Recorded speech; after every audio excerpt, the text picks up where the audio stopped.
அத்தியாயம் 25.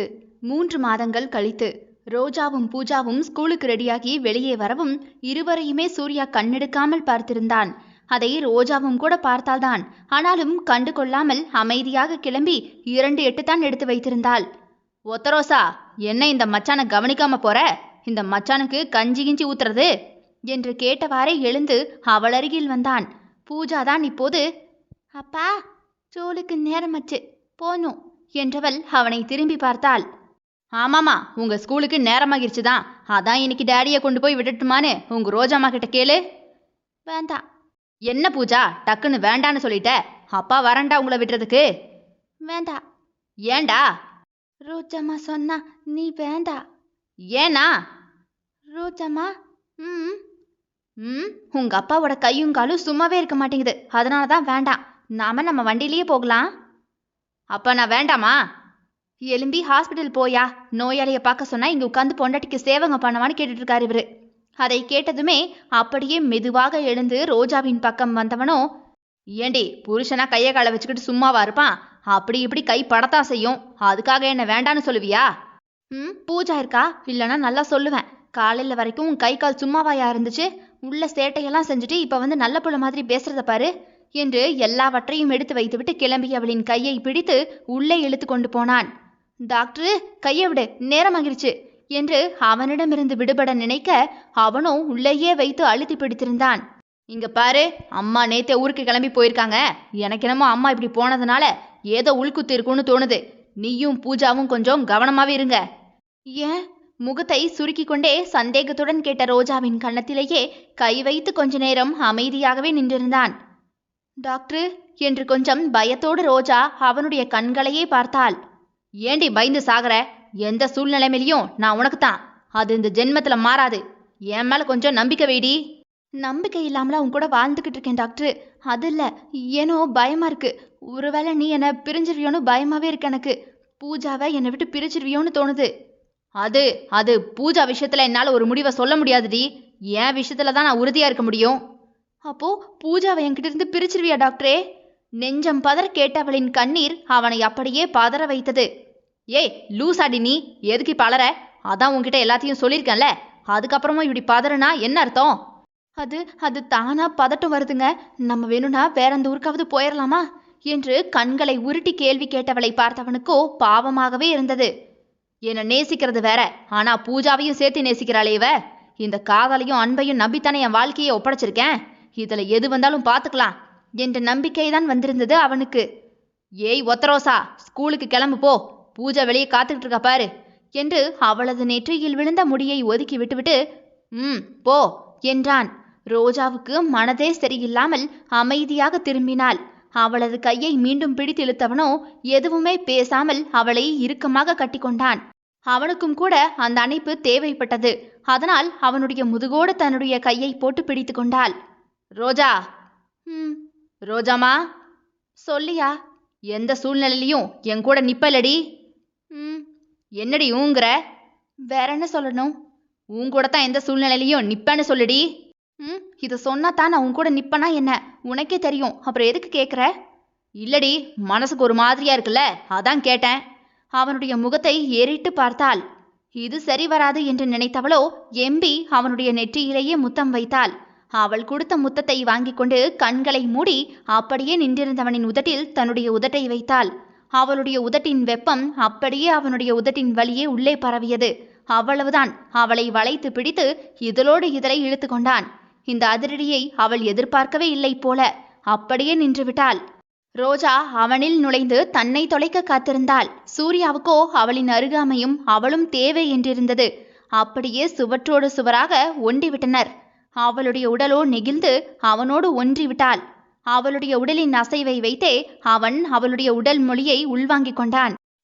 என்ன ஐயாவுக்கு இன்னைக்கு ஃபீலிங்ஸா இருக்கு. நான் ஸ்கூல் போகணும், விடுங்க. நான் கொண்டு போய் வண்டியில விடுறேன்டி. வேண்டாம் சாமி வேண்டாம், நாங்களே போய்க்கிறோம் என்று அவனை பார்த்த பார்வையில், உன்னை எனக்கு தெரியாதாடா, 3 மாசமா உன் கூட தானே குடும்பம் நடத்துறேன்னா என்ற நக்கல் சிரிப்பும் கூட சேர்ந்திருந்தது.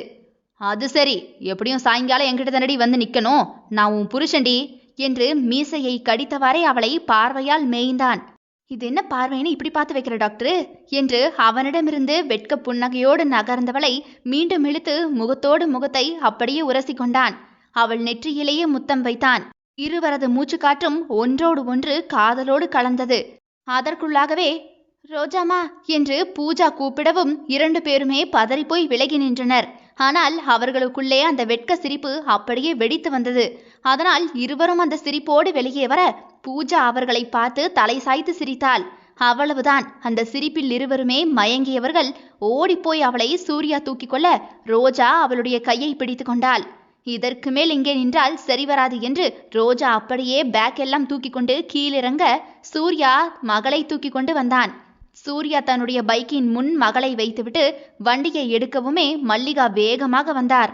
ரோஜாவுக்கு கல்யாணம் முடிந்த அடுத்த நாளிலிருந்தே குணசேகரன் தன்னுடைய மகன் தினேஷை அவனே பள்ளிக்கு அழைத்து செல்ல தொடங்கிவிட்டான். ரோஜாவுக்கு கூட அது வருத்தமாக இருந்தாலும் அதை அப்படியே பழகி கொண்டாள். இனி அவங்க குடும்பம் வேற நம்ம குடும்பம் வேற தானே. ஏற்கனவே அண்ணனுங்க 2 பேரும் நம்ம மேல கோபத்துல இருக்காங்க. இதுல நம்ம என்ன செய்ய முடியும் என்று அப்படியே அமைதியாகவே தன்னுடைய குடும்ப வாழ்க்கை என்று ஒதுங்கி இருக்க தொடங்கிவிட்டாள். அவள் அண்ணனுங்க 2 பேர் மட்டும்தான் பேச மாட்டார்கள். மற்றபடி கருப்பசாமியும் மல்லிகாவும் மகளையும் மருமகனையும் கொண்டாடத்தான் செய்கிறார்கள். பட்டுமா அவர் கூப்பிட்டதும் பைக்கில் ஏறியவள் இறங்கி நின்றாள். என்னம்மா? நான் தான் நேத்தே சொன்னவள பட்டுமா, இன்னைக்கு புது நெல்லு குத்தி சோறு பொங்குறேன்னு மறந்துட்டியோ? முதல்ல உனக்கு தானே தருவேனா? இந்தா இதுல பாயாசமும் வடையும் வச்சிருக்கேன்ன. டாக்டருக்கு தனியா வச்சிருக்கேன், உனக்கும் வச்சிருக்கேன், சாப்பிட்ருங்க என்று சாப்பாட்டு பையை கொடுத்தார். எம்மா ஏன் இவ்வளோ செஞ்ச? உன் மகனுங்க இப்ப பார்த்தா முறைப்பானுங்க பாரு என்று அவளுடைய அண்ணனுங்க அவளிடம் பேசாமல் இருக்கும் வருத்தத்தோடே சொன்னாள். உங்க அண்ணனுகளை உனக்கு தெரியாதா பட்டு? எது சொன்னாலும் இப்படி உன்னை சொல்லிருமா, நான் கிளம்புறேன் என்று வண்டியில் ஏறி உட்கார்ந்தாள். சூர்யா வண்டியை எடுத்து வெளியே வரவும் கருணாகரன் வண்டியில் உள்ளே வந்தான். அவனுடைய பார்வை எல்லாமே தங்கையின் மேல்தான் இருந்தது.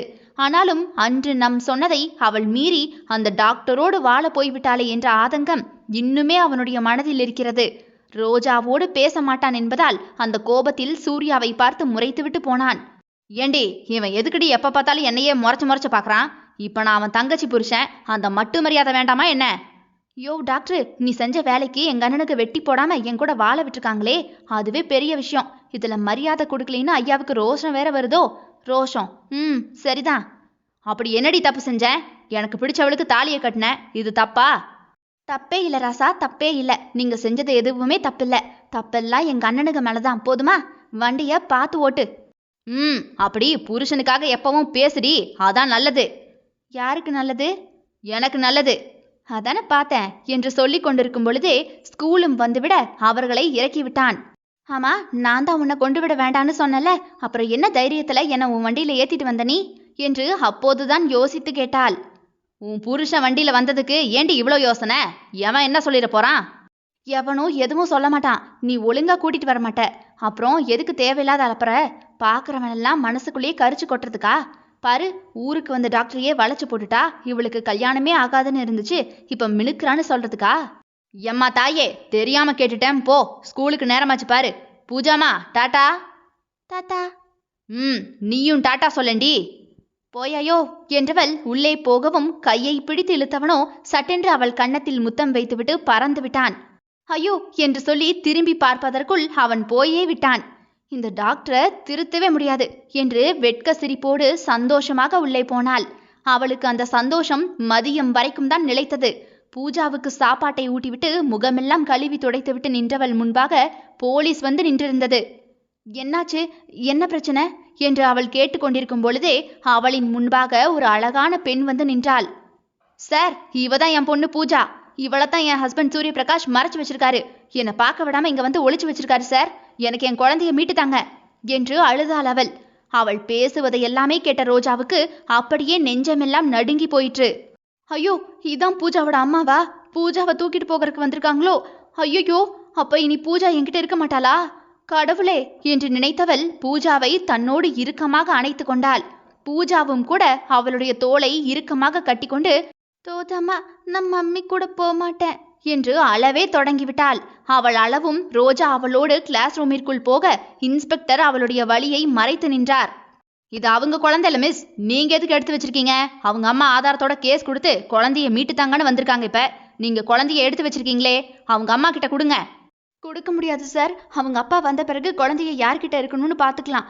சும்மா அம்மான்னு யாராவது வந்தாலாம் குழந்தைய நான் தரமாட்டேன் என்று பூஜாவை தன் தோளோடும் நெஞ்சோடும் சேர்த்து பிடித்து கொண்டாள். பூஜாவோ நடுங்கியவாறே ரோஜாவின் நெஞ்சிற்குள் கண்களை மூடிக்கொண்டும் தோளில் கையை போட்டுக்கொண்டும் இறுக்கமாக பிடித்துக்கொண்டு தலை சாய்த்து படுத்திருந்தாள். அதை பார்த்த பூஜாவின் அம்மாவும் சூர்யாவின் முன்னாள் மனைவியுமான நிக்கிதாவோ வெறுமையாக பார்த்து நின்றவள் மெதுவாக அடியெடுத்து வைத்து ரோஜாவின் அருகில் வந்து பூஜாவை வெடுக்கென்று பிடுங்கியவளோ, அடுத்தவ புருஷனைத்தான் நீ எடுத்துக்கிட்ட, அடுத்தவ குழந்தையுமா உனக்கு வேணும்? உனக்கு வேணும்னா நீ பெத்துக்க. அதுவும் முடியாதா? அப்ப எல்லாமே அடுத்தவங்க கிட்ட இருந்து தான் திருடுவியோ? உனக்குன்னு சொந்தமா ஒண்ணுமே இல்லையா?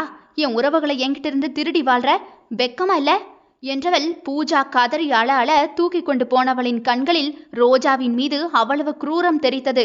நிக்கிதா பேசிய வார்த்தைகளை கேட்ட ரோஜா அப்படியே துடிதுடித்து போனாள். நிக்கிதாவிடம் இருக்கும் பூஜாவை பார்த்தவாறே ரோஜா மயங்கி சரிந்தாள். அத்தியாயம் 26. ரோஜா மயங்கியதுமே பிரின்சிபல் பயந்து போய் உடனே டாக்டருக்கு ஃபோன் பண்ணிவிட்டார். சூர்யா சார், உங்க பொண்ணை யாரும் நிக்கிதான்னு ஒருத்தங்க போலீஸோட வந்து ஏன் பொண்ணுன்னு தூக்கிட்டு போயிட்டாங்க. ரோஜா மயங்கி விழுந்துட்டாங்க சார். எங்களால ஒன்றும் செய்ய முடியல. என்னதே, என் மகளை தூக்கிட்டு போயிட்டாங்களா? ரோஜா மயங்கிட்டாளா? ஏய் லூசு பிரின்சிபலே, இப்ப ஃபோன் பண்ணிருக்க நீ? போலீஸ் வந்ததுமே ஃபோன் பண்ணிருக்க வேண்டிதானே என்றவாறே ஹாஸ்பிட்டலிலிருந்து ஓடி வந்தான். அவன் வரும்போதே அங்கே ரோஜாவை குணசேகரனும் கருணாகரனும் தங்களுடைய காரில் தூக்கி படுக்க வைத்துக் கொண்டிருந்தனர். அதை பார்த்ததுமே சூர்யாவோ, ஏன் பொண்டாட்டியே எங்க தூக்கிட்டு போறீங்க?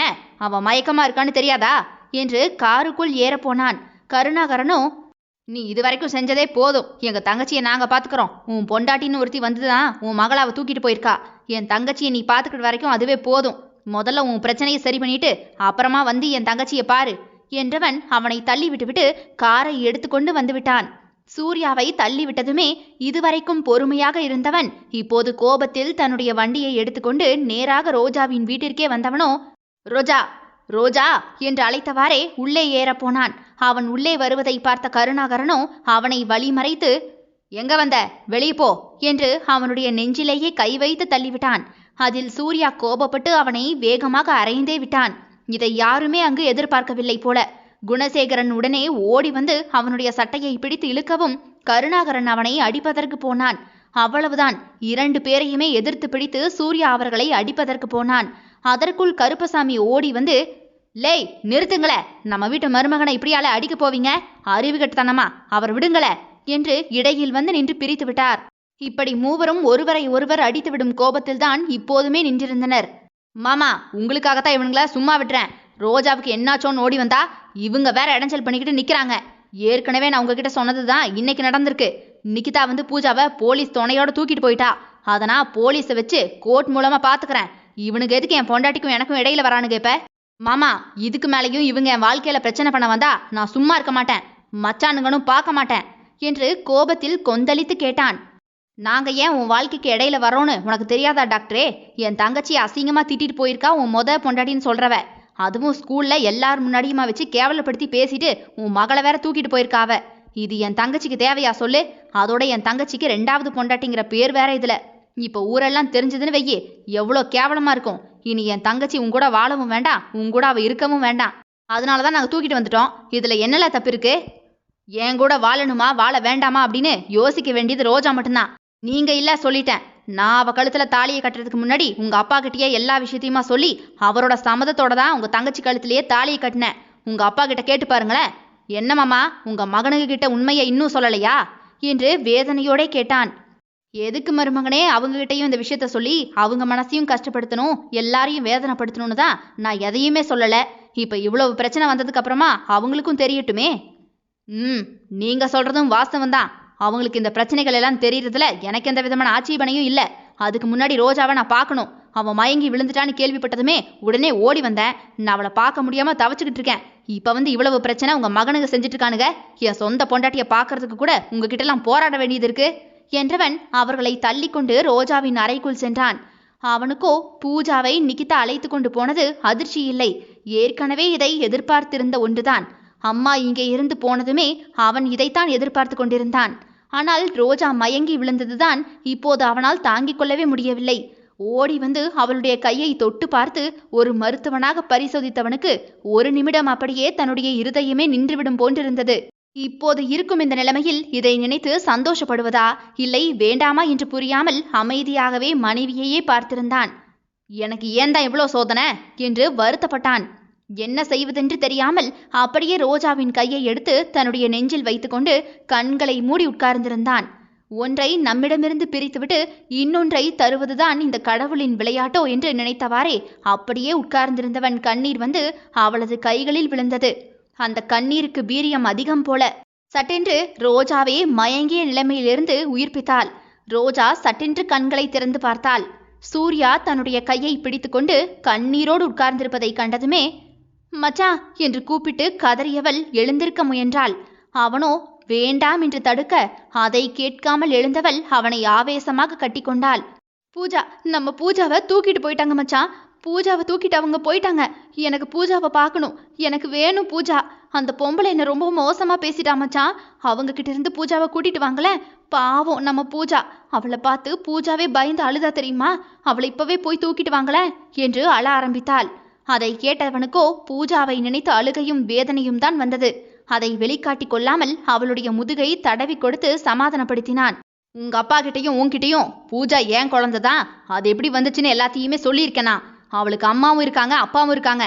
ஆனா அது யார்கிட்ட வளரணும் அப்படின்னு இனி முடிவு பண்ண வேண்டியது நீயும் நானும் இல்ல, கடவுளும் அந்த கோர்ட்டும் தான். பூஜா விஷயத்துல நான் இப்ப எதுவும் செய்ய முடியாது. அதுக்கு பதிலா கடவுள் உனக்குன்னு குழந்தைய தந்து ஆசீர்வதிச்சிருக்காரு. எவ்வளோ பெரிய விஷயம் எப்ப தெரியுது பாரு என்று வருத்தப்பட்டான்.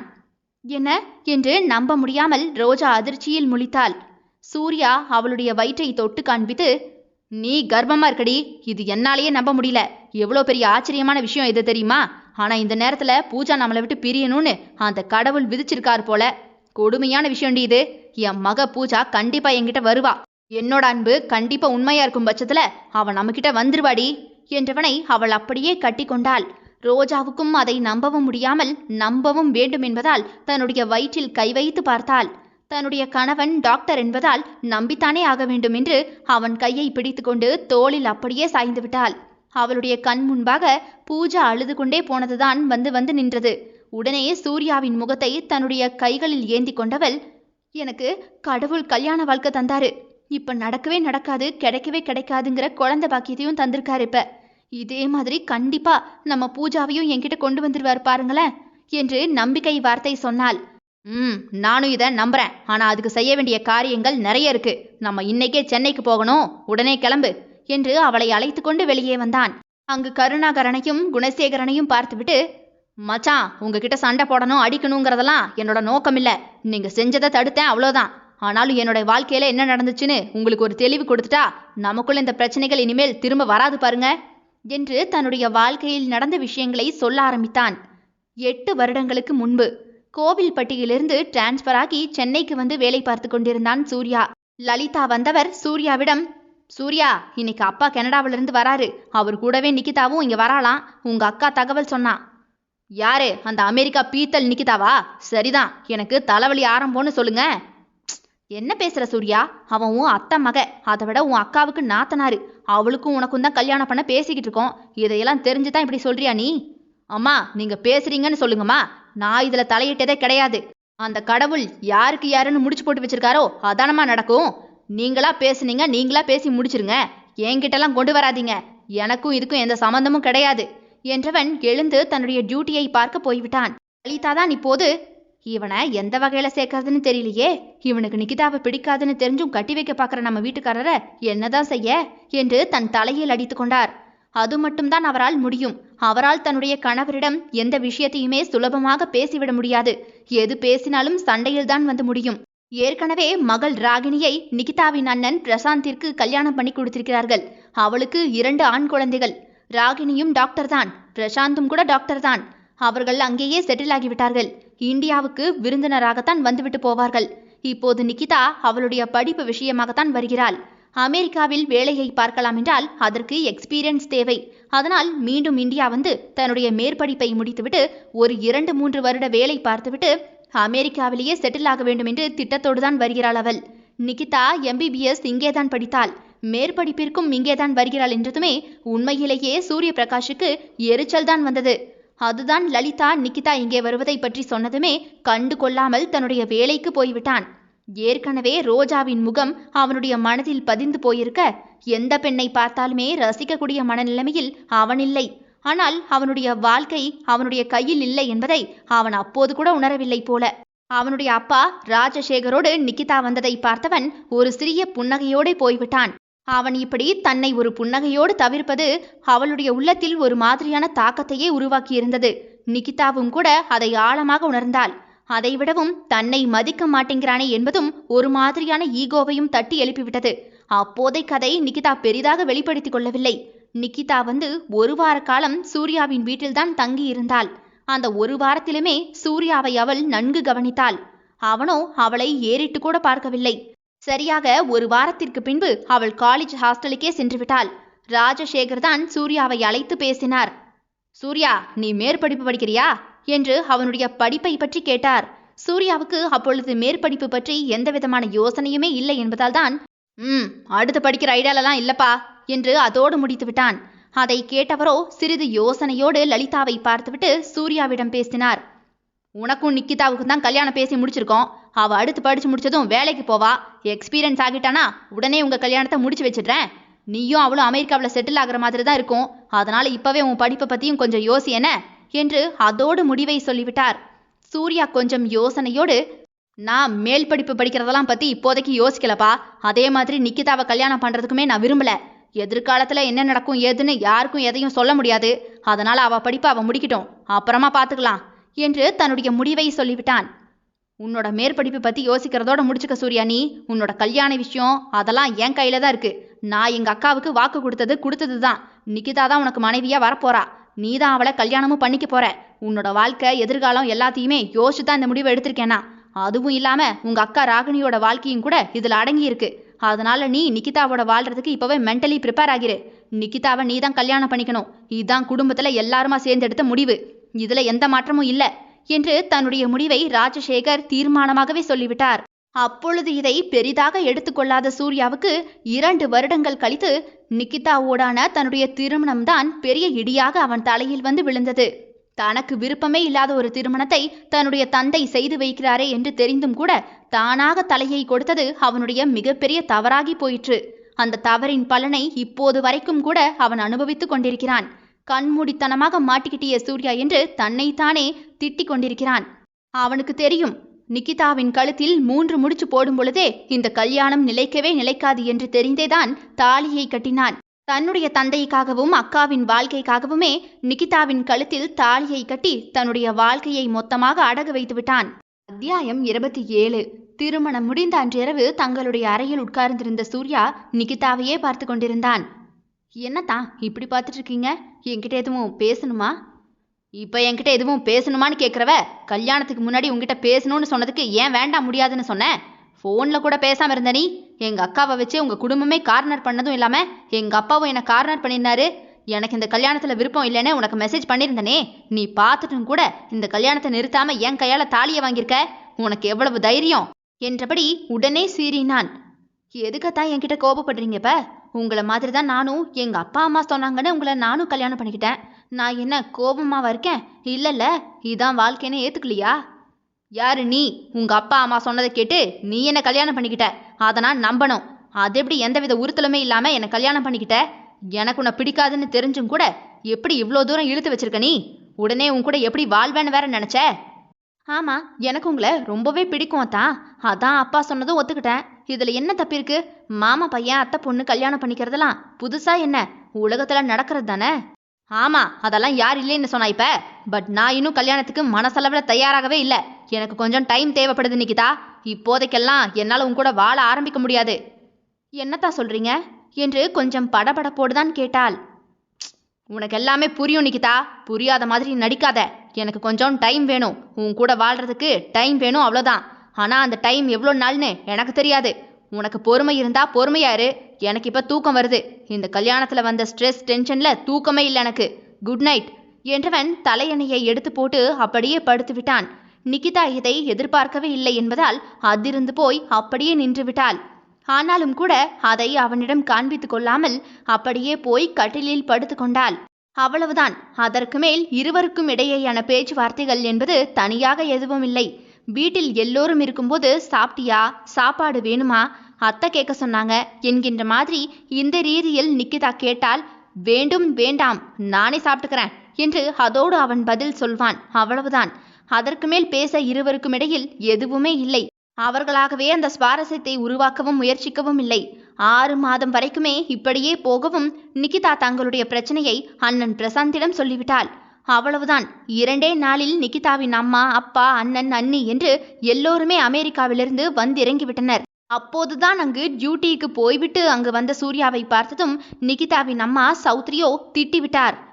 என்ன சூர்யா, நீ உன்னை நம்பி என் பொண்ணை கட்டி கொடுத்தா அவ கூட வாழாம இருக்கேன்னு இப்பதான் சொல்றாவ. ஏன் உனக்கு நிக்கிதாவை பிடிக்கலின்னு முதல்லயே சொல்லி தொலைய வேண்டியதானே? என் மகளோட தகுதிக்கு தகுந்த மாதிரி மாப்பிளைய பார்த்து கட்டி வச்சிருப்பேன்ல. போயும் போயும் சாதாரண கவர்மெண்ட் டாக்டர், உனக்கு அவளை போய் கட்டி வச்சிருக்க மாட்டேன்ல என்று எகிரினார். ராஜசேகரனோ தன்னுடைய அக்கா பேசுவதை கேட்டும் கூட ஒன்றுமே சொல்லாமல் சூர்யாவைத்தான் பார்த்தார். அவனுக்கு வந்த கோபத்தில் வீட்டிலிருந்த பெரிய பூந்தொட்டியை எடுத்து அப்படியே கோபத்தில் அத்தையின் மீது போட வந்தவனோ கிளாஸ் டேபிளில் போட்டுவிட்டான். அது உடைந்து தெரித்ததில் அப்படியே பயந்து போய் அனைவருமே உறைந்து நின்று விட்டனர். இங்க பாருங்க, என்ன வார்த்தைகளை ரொம்ப கவனமா பேசணும். நான் கேட்டனா உங்ககிட்ட வந்து? நான் பொண்ணு கேட்டனா? தம்பி மகன் அழகா இருக்கான், நமக்கு அடங்கி இருப்பான். ஏற்கனவே அவன் அக்கா வேற நம்ம வீட்டுக்கு வாழ வந்திருக்கா, அதனால நமக்கு அடிமையா இருப்பான்னு நினைச்சு கல்யாணத்தை பண்ணி வச்சிங்க. அதுக்கு நானா பொறுப்பாவேன்?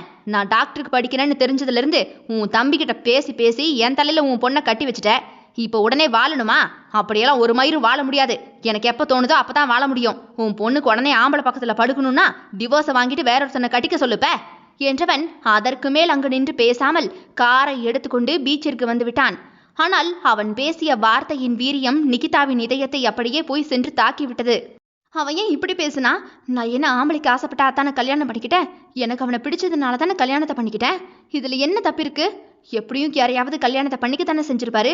இதுல நானா இருக்கிறதுல என்ன வந்துச்சுப்ப? இதுக்கு மேல இங்கெல்லாம் இருக்கக்கூடாது என்று கோபத்தில் அப்பா அம்மாவோடவே கிளம்பி அப்படியே போய்விட்டாள். நான் போகிறேன் என்று ஒரு வார்த்தையை கூட அவனிடம் அவள் கேட்கவும் இல்லை, பேசவும் இல்லை. உடனே கிளம்பி போய்விட்டாள். நள்ளிரவில் கடற்கரை மணலில் படுத்திருந்த சூர்யாவுக்கு ஒரு மாதிரியாகவே இருந்தது. அவன் கண்களை மூடி கல்யாணம் நடந்தவற்றை பற்றி யோசிக்கும் போதே கோவில்பட்டியில் பார்த்த ரோஜாவின் முகம்தான் ஞாபகத்திற்கு வந்தது. அவள் பெயர் கூட அவனுக்கு அப்போது தெரியாது, ஞாபகமில்லை. ஆனால் அவளுடைய முகம் மனதில் நீங்காமல் இருந்தது. அப்படியே கண்களை மூடி படுத்திருந்தவன், யாரோ எங்கேயோ செத்து போனவளுக்காக நான் ஏன் உயிரோடு இருக்கிறவளை வதைக்கணும்? நிகிதாவோட வாழ ஆரம்பிக்கலாமா என்று யோசனை செய்தான். ஏனோ நிகிதாவோடு உடல் ரீதியான தொடுகை வாழ்க்கை என்று யோசிக்கும் போதே அவனால் அதை அடுத்த நிலைமைக்கு கொண்டு போக முடியாது என்று பட்டென்று கண்களை திறந்து விட்டான். இதனடா நமக்கு வந்த சோதனை? தாலியை கட்டிட்டேன், வாழணும்னு முயற்சி பண்றேன். ஆனா எனக்கு அவகிட்ட நெருங்கவே முடியலையே. சின்ன வயசுல இருந்தே அவளை பிடிக்காது, அவங்க குடும்பத்தையும் பிடிக்காது. இதுல நம்ம அப்பா பிடிவாதம் பிடிச்சு கட்டி வச்சா எப்படி வாழ்றது? இன்னைக்குன்னு பார்த்து அத்தைய வேற இப்படி திட்டிட்டு வந்துடுமே என்று அதற்கும் மன வருத்தப்பட்டவன் விடியற் காலையில் எழுந்து வீட்டிற்கு வந்தான். அவன் வரும்போது ராஜசேகர் முழித்துத்தான் இருந்தார். மகனை கண்டதுமே, இங்க பாரு, என் அக்கா மகளோட வாழ்றதா இருந்தா மட்டும் இந்த வீட்டுக்குள்ள வா, இல்லைனா வெளியே போயிரு. இதுக்கு மேல உனக்கும் எனக்கும் எந்த சம்மந்தமும் இல்லை என்று நேரடியாகவே சொல்லிவிட்டார். அவரையே சிறிது நேரம் பார்த்தவனோ, நீங்க தான் கட்டாயப்படுத்தி இந்த கல்யாணத்தை நடத்தி வச்சிங்க. நானும் வாழத்தான் முயற்சி பண்ணிக்கிட்டு இருக்கேன். எனக்கு இன்னும் டைம் தேவை. இதுக்கு பிறகும் என்னையும் என் செல்ஃப் ரெஸ்பெக்டையும் சீண்டுனா நான் சும்மா இருக்க மாட்டேன், அவ்வளோதான். அப்புறம் இந்த வீட்டில் இருக்கக்கூடாது, வெளியே போ அப்படி இப்படின்னு மிரட்டினீங்கன்னா அதுக்கு பயப்படுற ஆளெல்லாம் நான் இல்லை. உங்க மேலேயே கேஸை போட்டு மொத்த சொத்தையும் பிடுங்கிடுவேன். இனி யாருக்கும் பயப்பட மாட்டேனா. இப்ப லாங் லீவ் போட்டுட்டு கார்டியாலஜி படிக்க போறேன்னா 2 வருஷம் படிப்பு. இனி என் படிப்பு முடிஞ்சதும் அப்புறமா தான் என் கல்யாண வாழ்க்கையை பத்தியே யோசிக்கணும். அது வரைக்கும் என்ன தொந்தரவு செய்யாதீங்க என்று முடித்து விட்டான். அவனை மறக்க முடியாமல் தவித்ததென்னவோ நிக்கிதாதான். அவளால் சூர்யாவை விட்டு கொடுக்கவே முடியாது என்று நினைத்து நினைத்து வேதனையோடு அம்மா வீட்டில் இருந்தாள். அங்கேயே வேலைக்கு போக ஆரம்பித்து விட்டாள் அவள். அவர்களுக்குள் 2 வருடம் எப்படி போனதென்றே தெரியவில்லை. சூரிய பிரகாஷ் தன்னுடைய மேற்படிப்பை முடித்துவிட்டுத்தான் ஓரளவு வாழ்க்கையை வாழலாம் என்று யோசித்தான். ஆனாலும் ஏனோ இந்த பிரிவில் கூட நிகிதாவை பார்க்க வேண்டும், அவளோடு பேச வேண்டும் என்று எந்த எண்ணமுமே அவனுக்கு வரவில்லை. அவளை நினைத்து பார்த்தால் கூட அவன் உடலிலும் உள்ளத்திலும் எந்த பரவசமுமே வரவில்லை. அது ஏனென்று கூட அவனுக்கு புரியாத புதிராக இருந்தது. மகன் படிப்பை முடித்ததுமே ராஜசேகர் சூர்யாவையும் லலிதாவையும் தன்னோடு அமெரிக்காவுக்கு அழைத்தார். தன்னுடைய அப்பாவுடைய திட்டம் என்னவென்று தெரிந்தும் கூட தன்னுடைய வாழ்க்கையை சரி பண்ண வேண்டுமென்ற ஒரே நோக்கத்திற்காகவே கூட போனான். அவ்வளவுதான். நிகிதாவுக்கு கை கால் எதுவுமே ஓடவில்லை. அவள் உண்மையாகவே அவனுக்காக காத்திருந்தால்தான். அதனால் ஒரு விதமான சந்தோஷம் சூர்யாவை பார்த்ததுமே வந்துவிட்டது. நிகிதாவின் அம்மாவான சௌத்ரிக்கு நிகிதாவுக்கு இனியும் சூர்யாவோடான வாழ்க்கை மகளுக்கு சரியாக வராது என்று புரிந்து கொண்டதால் மீண்டும் 2 பேரும் சேர்ந்து வாழ்வதில் எந்த விருப்பமும் இல்லை. அவர் நேரடியாகவே குடும்பத்தாரை எல்லோரையும் அழைத்து தன்னுடைய தம்பியின் முன்பாகவே தன்னுடைய முடிவை சொல்லிவிட்டார். இன்னும் 3 மாசமோ இல்ல 6 மாசமோ 2 பேரும் தனி வீட்டில் வாழட்டும். அதுக்கப்புறமும் வாழ்க்கையை தொடங்கலைன்னா டைவர்ஸ் வாங்கிட்டு 2 பேரும் பிரிஞ்சு அவங்க வாழ்க்கையை பார்த்துக்கிட்டோம். இதுக்கு மேலேயும் என் மக வாழ்க்கைக்காக காத்திருக்க முடியாது. சூர்யா ராஜசேகரை பார்த்தான். அவரோ அதெல்லாம் அவன் வாழ்வான் என்று ஒற்றை வரியில் முடித்து விட்டார். சூர்யாவோ இப்போது, நான் சொன்ன மாதிரி இப்பவும் நிக்கிதாவோட வாழலான்னு வந்திருக்கேன். முடிஞ்சா வாழ்றேன், இல்லைனா நானே விலகி போயிடுவேன். உங்க பொண்ணுக்கு வேற கல்யாணத்தை பண்ணிக்கங்க என்று அதோடு தன்னுடைய முடிவையும் சொல்லிவிட்டான். அதை கேட்ட நிக்கிதா தீர்க்கமாக சூர்யாவை பார்த்தால். அப்போது அதனின் அர்த்தம் அவனுக்கு அப்போது புரியவில்லை. அவர்களுக்கான தனி வீட்டில் முதல் நாளில் இருக்கும்போதே சூர்யா நிக்கிதாவிடம் பேசினான். நான் முதல்ல ஒரு பொண்ணை பார்த்தேன். அந்த பொண்ணுக்கு அப்ப 16 வயசு இருக்கும். ஆனா அந்த பொண்ணு உயிரோடு இல்லை. அந்த பொண்ணை தவிர வேற எந்த பொண்ணையும் ஆசையோட நான் பார்த்ததும் இல்லை. இனிமேலும் அப்படி பார்ப்பேனான்னு தெரியல. உன்னையுமே எனக்கு பிடிக்காதுதான், அது உனக்கும் தெரியும். ஆனா நீயே தெரிஞ்சும் கூட இப்படி வந்து என்னை ஏன் கல்யாணம் பண்ணிக்கிட்ட? நான் முயற்சி பண்றேன், இல்லனா பிரிஞ்சிருவோம். என்னத்தான் இப்படி பேசுறீங்க என்று அதிர்ந்து போய் கேட்டாள். இது நீயா ஏற்படுத்தி வச்சிருக்க வாழ்க்கை பிரச்சனை. அது சரி பண்ண முடிஞ்ச அளவு முயற்சி பண்றேன், அவ்வளோதான் என்னால பண்ண முடியும் என்று முடித்து விட்டான். அவனுடைய மனதும் சரி உடலும் சரி எந்த விதத்திலும் நிகிதாவோடு வாழ்வதற்கு ஒத்துக்கொள்ளவே இல்லை. நிகிதாவுக்கு முழுவதுமாக அது புரிந்துவிட்டது. இதற்கு மேலும் சூர்யா தான் நார்மலாக நம்மோடு வாழப் போவதில்லை என்று முடிவாகவே உணர்ந்து கொண்டாள். அதற்கு என்னதான் தீர்வு என்று யோசித்தவளோ தானாக ஒரு முடிவை தன்னுடைய வாழ்க்கையில் எழுதி கொண்டாள். அதனுடைய விளைவுதான் இப்போது 3 பேருடைய வாழ்க்கையையுமே சிதைத்து கொண்டிருக்கிறது. ஒரு நாள் திடீரென்று ஹாஸ்பிட்டலில் இருந்து சூர்யாவுக்கு நிகிதா ஃபோன் பண்ணினாள். என்ன சொல்லு. ஒரு உதவி. என்ன உதவி? இங்கே நம்ம இந்தியன் பேரண்ட்ஸ் ஒருத்தங்க ஐவிஎஃப் பண்ணுறதுக்கு டோனர் தேடுறாங்க. ஸ்பெம் டோனர் இங்கே உள்ளவங்க தான் இருக்காங்க. நீங்கள் ஸ்பெம் டொனேட் பண்ண முடியுமா என்று நேரடியாகவே கேட்டாள். என்ன? ஸ்பெம் டொனேட் பண்ணணும், டோனராக வரீங்களான்னு வேற யார்கிட்டையும் கேட்க முடியாதுல்ல, அதான் தான் சாரி என்று அதோடு வைத்து விட்டாள். சரி, ஃபர்ஸ்ட் டைம் ஒரு உதவி கேட்குறா இவ, போவோம். வீணா போகிறது யாருக்காவது பயன்படட்டும்ல என்று கெத்தாகவே போனான். நானும் ஆம்பளை தான், எனக்கும் எல்லா உணர்வுகளும் இருக்குல்ல. ஆனால் அது உன்கிட்ட தான் எனக்கு வரமாட்டேங்குது, வரவும் வராது என்பதை நிரூபித்து அப்படியே நல்ல ஸ்பெம் டோனராக மாறி தானத்தை வாரி வழங்கி விட்டான்.